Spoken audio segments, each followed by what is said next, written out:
Hello, नमस्कार, आदाब मेरे सब दोस्तों को आपके दोस्त और रहनुमा इरफान की तरफ से एक बार फिर आपके साथ हूं आपके अपने चैनल एस्ट्रो एश्योरेंस पे। आज हम बात करेंगे कारकों की, या जिन्हें वैदिक ज्योतिष में सिग्निफिकेटर बोला जाता है, और ये की करके हमारी जिंदगी के मुख्तलिफ पहलुओं पर, हमारी लाइफ की अलग अलग खूबियों पर कैसे असर डालते हैं, और ये खुद को कैसे जाहिर करते हैं कुंडली में तमाम किस्म की चीजें और मुख्तलिफ कॉम्बिनेशन देने में, और हम कारकों के मुख्तलिफ मतलबों का इस्तेमाल किस तरह बखूबी कर सकते हैं और उनसे ज्यादा फायदा कैसे उठा सकते हैं। तो चलिए पहले इसी पे बात करते हैं। सबसे पहले उन लोगों के लिए जो समझते नहीं कि कारक का मतलब क्या है। कारक के मतलब सिग्निफिकेटर होते हैं, या वो ग्रह या खगोलीय पिंड जो हमारी लाइफ की खूबियों और खास घरों की नुमाइंदगी करते हैं, उनको रिप्रेजेंट करते हैं या उनकी एनर्जी को लेकर चलते हैं। मिसाल के तौर पे अगर आप रिश्तों के नजरिए से देखें तो औरत के लिए बृहस्पति शौहर का कारक है, जबकि मर्द के लिए वीनस या शुक्र औरत की एनर्जी रखने वाला कारक या सिग्निफिकेटर है। तो ये बहुत ही बुनियादी खूबियां हैं जो कुछ खास ग्रहों से जोड़ी जाती है, और ये बहुत ही अहम है और वैदिक ज्योतिष की बुनियाद है। हम ये क्यों बोलते हैं? पहली बात तो ये कि कुंडली 12 घरों में बटी होती है, और हर घर शरीर के किसी हिस्से की नुमाइंदगी करता है, साथ ही जिंदगी की कुछ खूबियों की भी। मसलन लग्न सर को रिप्रेजेंट करता है, तो वो शरीर का हिस्सा हुआ, मगर ये आपकी नेकनामी, समाज में आपका रुतबा, लोग आपको कैसे देखते हैं, लोग आपके अंदर कैसा किरदार देखते हैं, और आपका पूरा अंदाज गुफ्तगू, आपकी एनर्जी, आपकी सोचने की सलाहियत, ये सब कुछ लग्न या पहले घर से देखा जाता है। तो इस तरह से इन सब खूबियों की नुमाइंदगी लग्न या पहला घर करता है।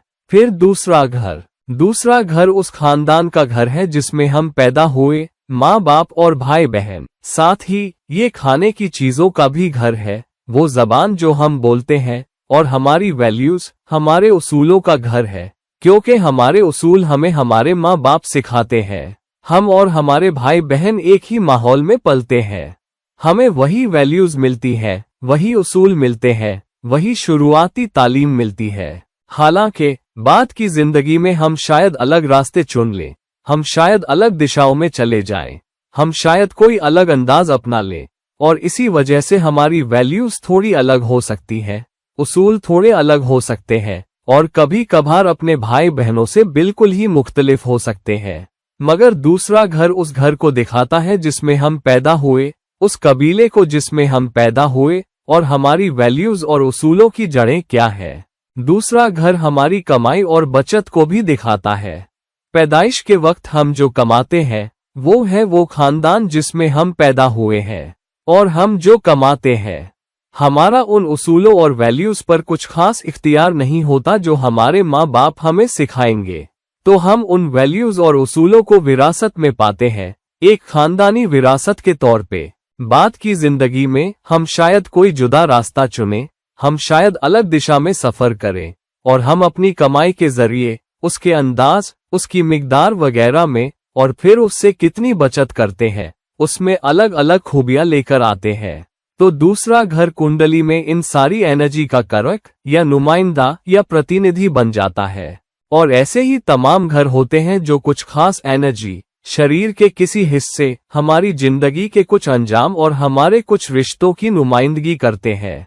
तो मिसाल के तौर पे चौथा घर हमारी माँ का कारक है या नुमाइंदा है, हमारी सारी दौलत का, घर का, जहाँ हम रहते हैं, हर उस चीज का जो हम उन पैसों से खरीदते हैं जो हमने बचाए नहीं बल्कि खर्च करके कोई ठोस चीज खरीदी जिसे हम पकड़ सकें, जिसे हम देख सकें, जिसे हम महसूस कर सकें। ये सब चौथे घर से देखा जाता है। तो चौथा घर हमारी सारी दौलत की नुमाइंदगी करता है, साथ ही माँ की, और साथ ही हमारी घरेलू खुशी और हमारे दिमागी सुकून का भी नुमाइंदा है, क्योंकि चौथे घर पे चांद की हुकूमत है, जिसे दिमाग भी कहा जाता है, मगर ये दिल और हमारे जज्बात भी है। तो चौथा घर इन तमाम पहलुओं की नुमाइंदगी करता है, मगर चौथे घर पे चांद की हुकूमत है, तो चांद भी चौथे घर का कारक बन जाता है, यानी उसकी एनर्जी को ले जाने वाला या नुमाइंदा। मगर मालियात, भौतिकवाद की नुमाइंदगी शुक्र करता है। तो खास मालियात यानी चौथे घर की हर चीज नहीं, बल्कि चौथे घर के खास मालियाती पहलुओं की नुमाइंदगी शुक्र करता है। मिसाल के तौर पे मकान, जेवर और खुशहाली। आप जितने खुशहाल होंगे, आपका शुक्र उतना ही ताकतवर होना चाहिए। अगर आपका शुक्र कमजोर है तो चौथे घर की खुशहाली भी कम होगी। मगर शुक्र सिर्फ इन चीजों का करक या नुमाइंदा नहीं है जो चौथे घर से देखी जाती है। शुक्र रिश्तों के घरों की हुकूमत करने की वजह से भी करक है। हमारी सेंक्चुअल एनर्जी, हमारी नफसानियात, इंद्रिय सुख का भी। हमारी तमाम नफसानियात, जिस्मानी जरूरतें, कुर्बत, मोहब्बत, चाहत, ये सब शुक्र से आती है। और ये भी कि हमें दूसरे जिन्स के लोगों से कितनी चाहत, कुर्बत, तवज्जो और कशिश मिलती है, ये भी शुक्र ही दिखाता है। इसलिए अगर शुक्र कमजोर हो जाए, नीच का हो जाए, सूर्य की रोशनी में जल जाए या राहु ग्रसित हो जाए, तो ये एक अलग ही खेल है। तो करके सिर्फ घर या सिर्फ ग्रह नहीं होते, बल्कि अलग अलग खूबियों की नुमाइंदगी अलग अलग ग्रह करते हैं। इन्हें ध्यान में रखना बहुत जरूरी है। मगर ये सब क्यों दिए गए हैं? फिर हमारे पास जैमिनी करके है। हमारे पास जैमिनी करके है जो किसी ग्रह की डिग्री की ताकत पर आधारित होते हैं। तो मसलन कुंडली में सबसे ज्यादा डिग्री वाला ग्रह आत्मकरक कहलाता है, जो आत्मा को दिखाता है, रूह को, खुद हमको। दूसरे नंबर पे सबसे ज्यादा डिग्री वाला ग्रह अमात्य करक कहलाता है। करियर, काम, एक्शन से जुड़ी सारी चीजें अमात्य करक से देखी जाती है। और ऐसे ही आखिरी ग्रह तक, जो कुंडली में 7वें नंबर पे सबसे ज्यादा डिग्री वाला होता है, वो दाराक्रक कहलाता है, यानी जीवन साथी। और इसे दाराक्रक या जीवन साथी क्यों बोला? क्योंकि ये लग्न के बिल्कुल उल्टा होता है और कुंडली के मेकअप में सबसे कम डिग्री वाला होता है, इसलिए सबसे कम डिग्री वाला ग्रह ही दाराक्रक होता है। तो अब मर्द के लिए दूसरी जिन्स का रिश्ता 7वें घर से देखा जाता है, साथ ही शुक्र से भी, और साथ ही कुंडली में सबसे कम डिग्री वाले ग्रह से भी।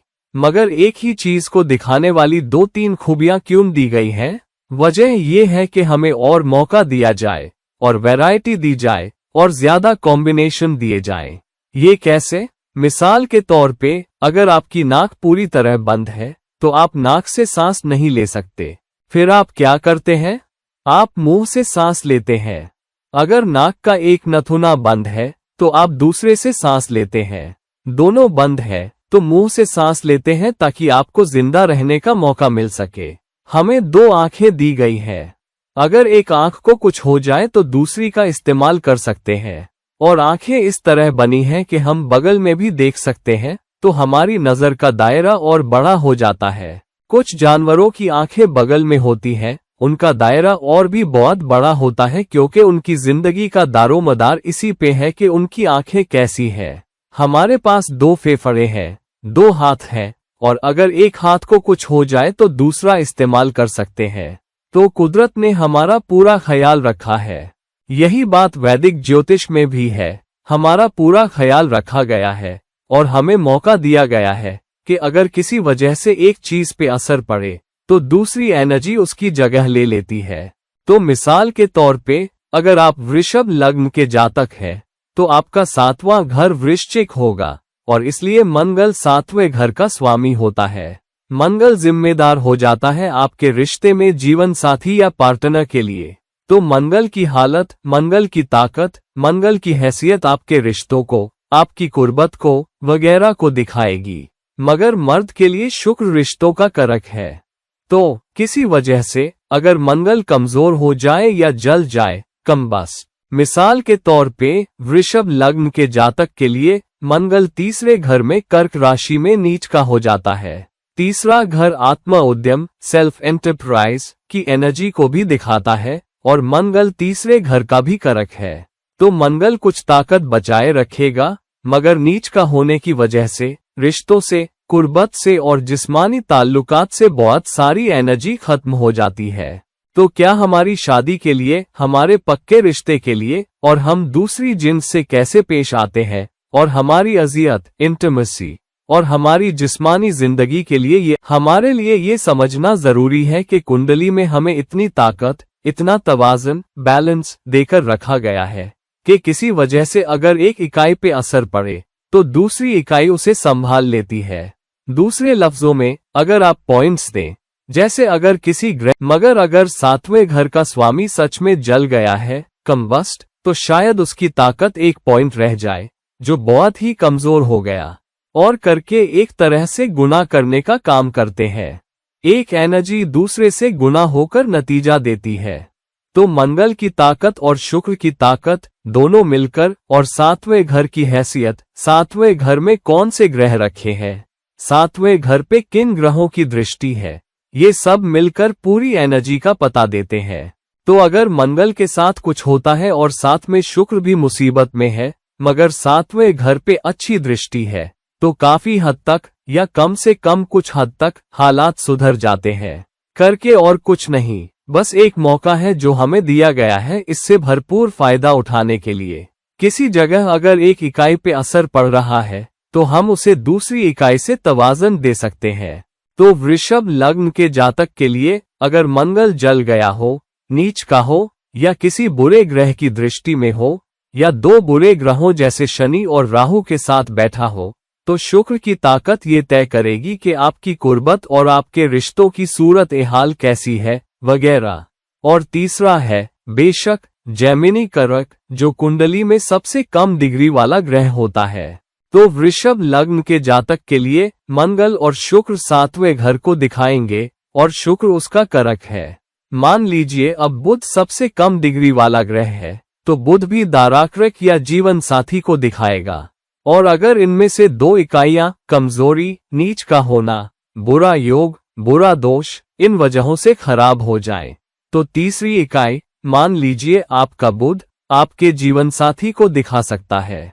तो हमें काफी मौका दिया गया है, काफी वैरायटी दी गई है, ताकि ज्यादा से ज्यादा कॉम्बिनेशन बन सके और हमारी जिंदगी में उतनी ही ज्यादा वैरायटी आ सके। तो मिसाल के तौर पे वृषभ लग्न के जातक के लिए अगर मंगल बहुत ताकतवर है तो बहुत ज्यादा कुर्बत होगी और बहुत सारी एनर्जी होगी, रिश्ता मजबूत होगा, कुर्बत बहुत होगी, एनर्जी बहुत होगी, रिश्ते में बहुत जोश और तेजी भी होगी, और ये एक मजबूत रिश्ता होगा। हालांकि इसमें कुछ ज्यादा पक्कापन भी हो सकता है, थोड़ा सा जुल्म भी हो सकता है। तो ये वो अंदाज है जो मंगल दे रहा है अगर वो वृषभ लग्न के जातक के लिए ताकतवर है। लग्न के हिसाब से राशि की एनर्जी भी अपना अंदाज रिश्ते में लाएगी, और इसलिए कोई 2 एक जैसे नहीं होते।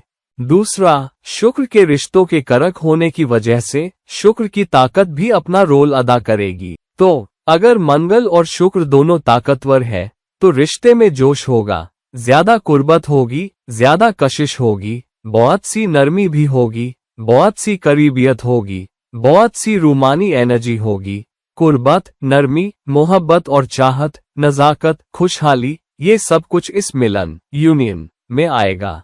अगर बुध दाराक्रक है यानी सबसे कम डिग्री वाला ग्रह है, तो बुध बच्चे या बच्चों जैसी एनर्जी, मासूमियत को भी दिखाता है। तो जीवन साथी भी शायद वो हो जो दिल से बहुत जवान हो, और जीवन साथी में, पार्टनर में हमेशा कुछ न कुछ बचकानापन होगा।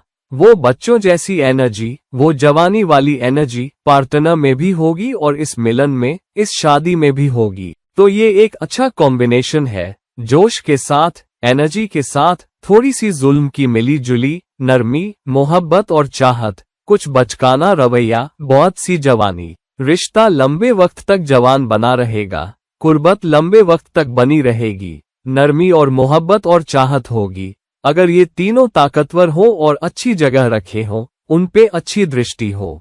मगर अगर इनमें से किसी एक में चुनौती है, मिसाल के तौर पे बुध दाराक्रक है मगर बुरी तरह पीड़ित है, तो क्या होगा? उस शख्स की बच्चों जैसी मासूमियत बेवजह शादी में दखलंदाजी करेगी। वो शख्स शायद नासमझ हो। नासमझ होने की वजह से, बचकानापन या हालात से निपटने की समझ न होने की वजह से, मंगल के ताकतवर होने पर शादी में जुल्म आएगा, समझदारी की कमी होगी, और फिर शादी में कुछ मसले, कुछ चुनौतियां आ सकती हैं, क्योंकि दाराक्रक कमजोर है।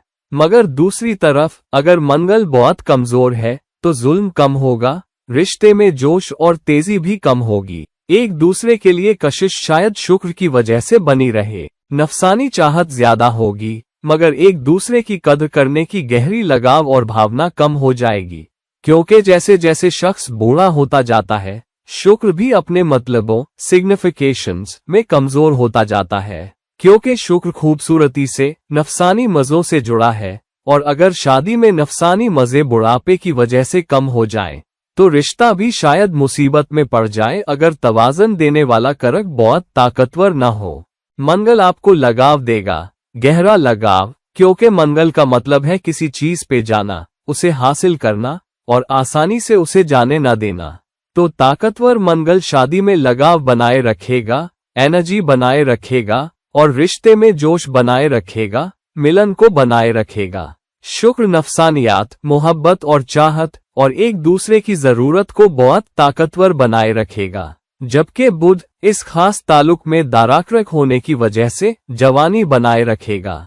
इनमें से किसी एक पे असर पड़ने से शादी में वो खूबी जरूर प्रभावित होगी। तो जिंदगी का एक पहलू 2 या 3 अलग अलग चीजों से दिखाया जाना उतनी ही ज्यादा वैरायटी देता है, उतने ही ज्यादा कॉम्बिनेशन देता है और एक मौका देता है हालात सुधारने का अगर एक चीज बिगड़ जाए। तो अगर वृषभ लग्न के जातक के लिए मंगल बुरी तरह पीड़ित है, तो आप शुक्र की ताकत बढ़ाइए और आप बुध की ताकत बढ़ाइए, क्योंकि बुध इस खास मामले में दाराक्रक है। अगर सबसे कम डिग्री वाला ग्रह है, शादी अब भी बच जाती है।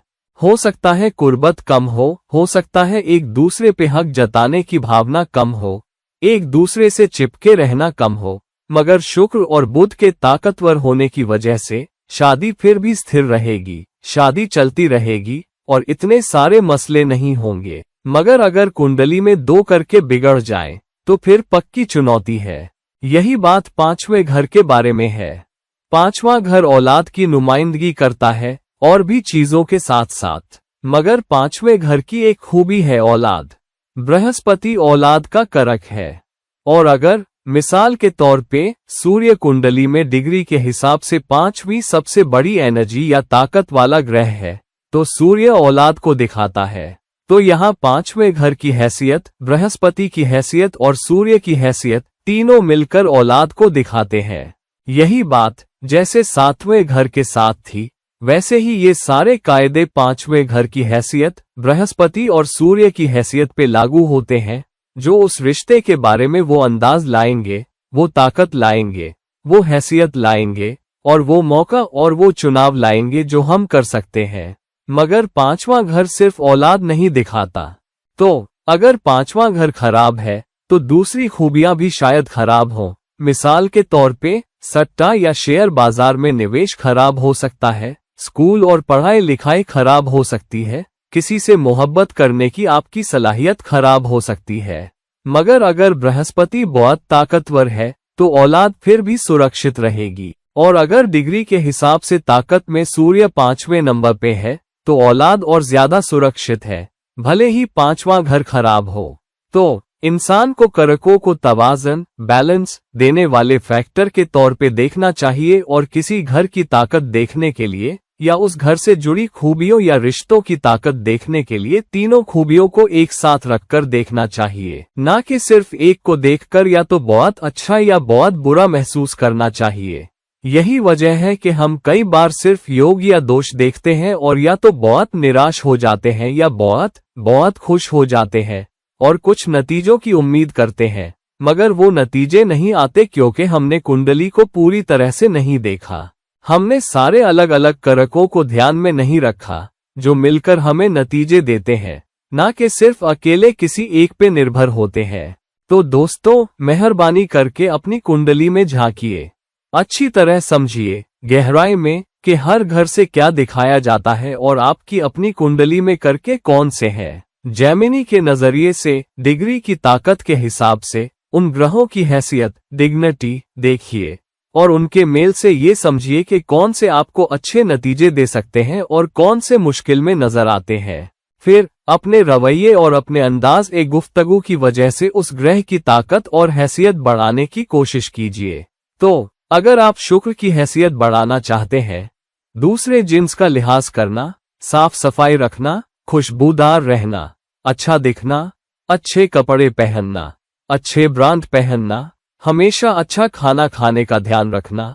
अच्छी चीजें खाना मतलब ज्यादा मात्रा में नहीं, बल्कि किस्मों में, तरह तरह से। बहुत पुराना या बासी खाना न खाना, खाने को अच्छे से रखना, अपने पैसों को अच्छे से संभालना, अपने बटुए में नोटों को मोड़कर न रखना, बल्कि उन पैसों की इज्जत करना, अच्छा बटुआ रखना, साफ बटुआ रखना, समय समय पे अपने बटुए या उस बैग का ख्याल रखना जिसमें आप पैसे रखते हैं। ये पक्का करना कि आपके डेबिट कार्ड या जो कार्ड आप रखते हैं वो किसी अच्छे बटुए में या अच्छे डिब्बे में रखे हो और उन्हें अच्छे से रखें। इससे आपको मौका मिलेगा, मिसाल के तौर पे, शुक्र को ताकत देने का। उसी तरह आप अलग अलग ग्रहों की हैसियत सुधार सकते हैं जो आपकी कुंडली में किसी पीड़ित खूबी को दिखाते हैं और हालात सुधार सकते हैं। तो दोस्तों, अपनी कुंडली में कारकों का अच्छी तरह इस्तेमाल कीजिए, उन्हें अच्छी तरह समझिए और उस ग्रह की हैसियत को बढ़ाइए, जिससे उस करके से और जिंदगी के उस हिस्से से मिलने वाले नतीजे बेहतर होंगे। तो दोस्तों, प्लीज इस वीडियो को लाइक करें, प्लीज इस वीडियो को शेयर करें, और अगर आप कोई खास वीडियो चाहते हैं जो मैं बनाऊं, तो प्लीज मुझे नीचे कमेंट में लिखें कि कौन सा वीडियो या जिंदगी का कौन सा पहलू मैं कवर करूं। प्लीज इस बात का ध्यान रखें कि वो काफी जनरल हो, मुझे कोई खास पोजीशन न दें, जैसे सूर्य और चांद एक साथ राहु की दृष्टि में 5वें घर में इतनी डिग्री के साथ, और बताएं कि क्या नतीजे होंगे। ये बहुत स्पेसिफिक हो जाएगा। मैं इसे जितना हो सके खुला, जितना हो सके जनरल रखना चाहता हूं, ताकि सबकी मदद कर सकूं। तो जब आप कमेंट बॉक्स में खास वीडियो के लिए फरमाइश करें तो ये बात ध्यान में रखें। तो दोस्तों, प्लीज इस वीडियो को लाइक करें, प्लीज इस वीडियो को शेयर करें, और अगर आप मुझसे व्यक्तिगत सलाह मशविरा कंसल्टेशन चाहते हैं तो प्लीज मुझसे नीचे दिए गए लिंक्स के जरिए राब्ता करें। और फिर किसी और वक्त किसी और वीडियो के साथ, ये हैं आपके दोस्त और रहनुमा इरफान। नमस्कार।